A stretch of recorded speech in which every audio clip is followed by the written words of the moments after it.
আসসালামু আলাইকুম। অসহনীয় গরম থেকে মুক্তি পেতে আমরা রওনা হলাম ভারতপার উদ্দেশ্যে। শ্রীপুর এবং কালিয়াকুরের মাঝামাঝি ভারতপা জায়গায় পথে যেতেই দেখা হয়ে গেল কানু মামার সাথে। কানু মামার স্পেশাল পেয়ারা ভর্তা খাওয়ার জন্য সবাই প্রস্তুত।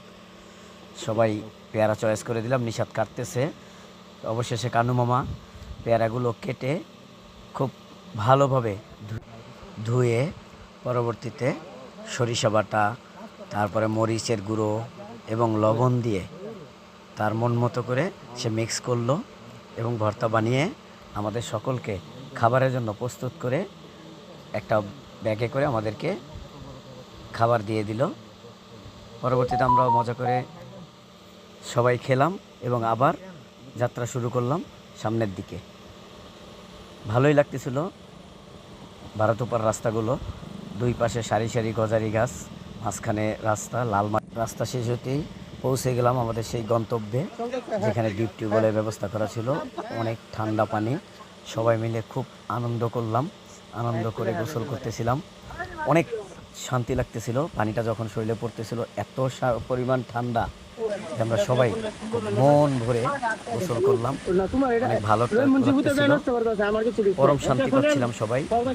অবশেষে সবাই যার যার মতো করে গোসল করে নিলাম। গোসল করতেছিলাম, প্রাকৃতিক পরিবেশটা খুবই খুবই খুবই সুন্দর ছিল। পানিটা অনেক ঠান্ডা ছিল, মাটির নিচ থেকে আসতেছিল।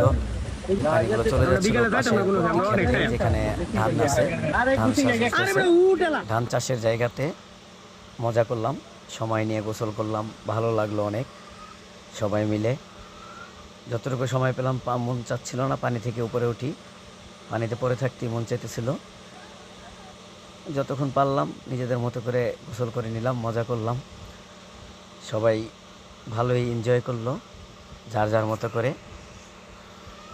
অবশেষে সবাই একটু ধান ক্ষেতের আশেপাশে দেখলাম, নিজে একটু ঘুরিয়ে নিলাম। আমি একটু মডেলিংয়ে ব্যস্ত ছিলাম, প্রাকৃতিক পরিবেশের মাঝখানে হাঁটতেছিলাম। অন্যরা সবাই যার যার মতো করে গোসল করতেছে, তারা ডিপ টিউবওয়েলের মজাটা নিতেছিল। অবশেষে আমরা সবাই গোসল শেষ করে, মোটামুটি গোসল শেষের দিকে সবার শেষ করে আমি ঘুরে ঘুরে আনন্দ করতে করতে মোটামুটি সবারও গোসল করা শেষ। অবশেষে আবার যাত্রা শুরু করে দিলাম আমরা বাড়িতে ফেরার জন্য। সবাই একসাথে ভারতপা থেকে আবার নতুন করে চলে আসা শুরু করলাম বাসার উদ্দেশ্যে। শান্তি লাগছে অনেক অনেক অনেক অনেক ভালো লাগছে, কারণ পানিটা অনেক ঠান্ডা ছিল। সবাই অনেক এনজয় করছি। অসহনীয় গরম থেকে বাঁচার জন্য একটা পথ অবলম্বন করলাম। অবশেষে ধন্যবাদ সবাইকে কষ্ট করে ভিডিওটা